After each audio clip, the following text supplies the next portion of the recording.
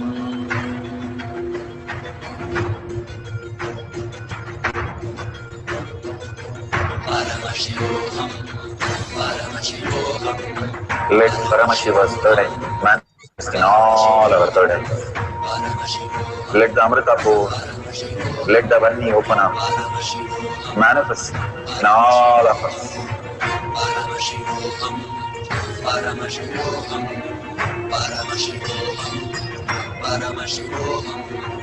Let Paramashiva overflow, manifest the powers in all our third eyes. Om Nithyananda Paramashivam. So beautiful. Whatever you have experienced, now authentically share it in your social media. Why do we need to share? When you contribute to others' life, enriching and causing, you are causing your own reality. All the avatars, if you see, one thing is very common. They hold the space only with Paramashiva and they go on contributing to humanity. That is the only thing they do. They don't even, Ramana Maharshi used to say, 24/7 people used to live around him and come and see him. And simply he would say, I don't want to miss that one devotee who might come in the middle of the night and he won't even close the doors. The only thing they knew is contributing to others' life. Again and again, when you contribute to others' life, raising the whole consciousness starts happening. You start raising in your frequency to the superconscious space. Bhagavan says, integrity, authenticity, responsibility is your part. Enriching and causing, I myself will flow through you when you enrich and cause. So these are the simple things Bhagavan has given for raising our frequency into superconscious being. And if you see the $sign at the end of the YouTube, you can click it and offer your gratitude. Already many are offering. Thank you so much contributing to Kailasa. Whatever you offer as your simple gratitude, it will expand in your inner space. A Kailasa in your inner space starts happening. All that we vote for is what we live for. We have our brands that we like. Same way, the Paramashiva space in you, the most cherished space in you, you start voting for it by dropping $1 of one unit of your currency. When you start sharing your contribution, simply you see so much of abundance and auspiciousness flowing through you. With deep gratitude, surrendering to Bhagavan all that whatever he gave, offering to Bhagavan's lotus feet all the powerful cognition and power manifestation. Again and again, when we surrender to Bhagavan's lotus feet, we expand the inner space. And thanking each one of you, Bhagavan says, whenever you start manifesting powers, do Anga Pradakshina to yourself for listening to Bhagavan's satsang and manifesting as Bhagavan's reality in your very own space. So thanking Bhagavan with a deep yearning, ask Bhagavan to make Paramashiva as your reality. And let's end this session with a Purna mantra. Om Purnamada Purnamidam Purna Purnamudashyate Purnasya Purnamataya Purnameva Vashishyate. Om Shanti Shanti Shanti Hari Om Tat Sat Sarvam Bhagavate Sri Nithyananda Paramashivam Padukarpanamastu. Om Nithyanandam. Thank you so much, each and every one of you. At 6 p.m. in Zoom, we have the next Kailash Kotiyat session. See you then. Thank you, Nithyanandam.